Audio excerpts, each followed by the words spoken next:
The title of my speech today is Passing the North Carolina Real Estate Exam.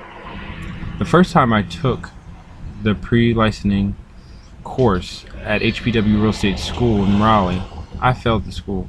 I had to sit through another course. The results was that I passed with flying colors the second go round. What I did not expect was that the commission exam was going to be so brutal.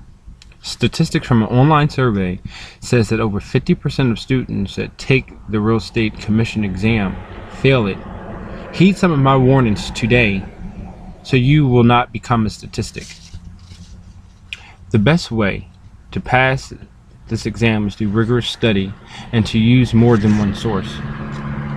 On my journey on completing this exam, I took two sources. They were my best friends, and I paid close attention to the vocabulary that was listed by the authors. I studied every night, at least for an hour. What's the benefits of becoming a licensed real estate broker, one may ask? Not only will you reap what you sow, but you have the chance to become a key player in the most important decision that people in our society deal with, which is purchasing and selling their homes. There are two sources that I recommend that you study from. One of them is the Real Estate Principle and Practices book. This is by Thomas Magnum.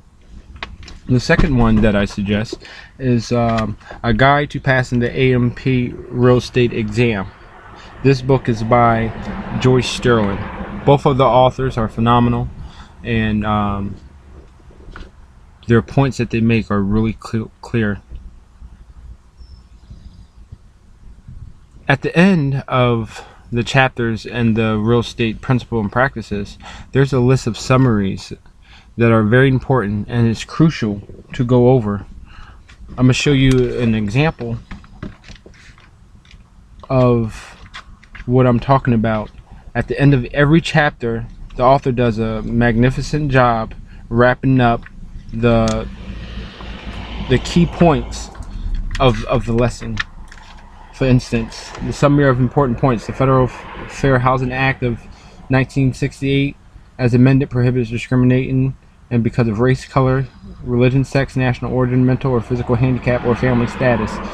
Now, instead of reading the whole lesson, you could have flipped to the back of the book and you would have got the bulk of the content right there. In the back of the guide of passing the AMP real estate exam, the key point review to go is a great way to summarize what has been learned. Again, this author does a really good job at wrapping up the bulk of the content. For instance, a crucial point about Federal Fair Housing Act is that it regulates the sale of rental of residential dwellings and any vacant land offered for sale for residential construction or use. This law does not apply to commercial sales whatsoever.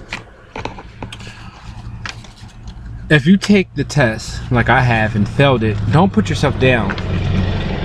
You can't do that because the commission gives you a detailed list of topical areas to go over. This is another really good piece that comes with preparing to become a real estate broker. This is a list of my score sheet, and as you can see, each area is listed, and on the other side of it, it's how many points total versus the ones that I got correct. This paper right here for me is the most important document for you to study, because this key in on the areas that you need to work on the most. You know, we have a bad habit of studying the material we already know as students sometimes. The key to passing this real estate broker exam is dedication and wanting to become a real estate broker.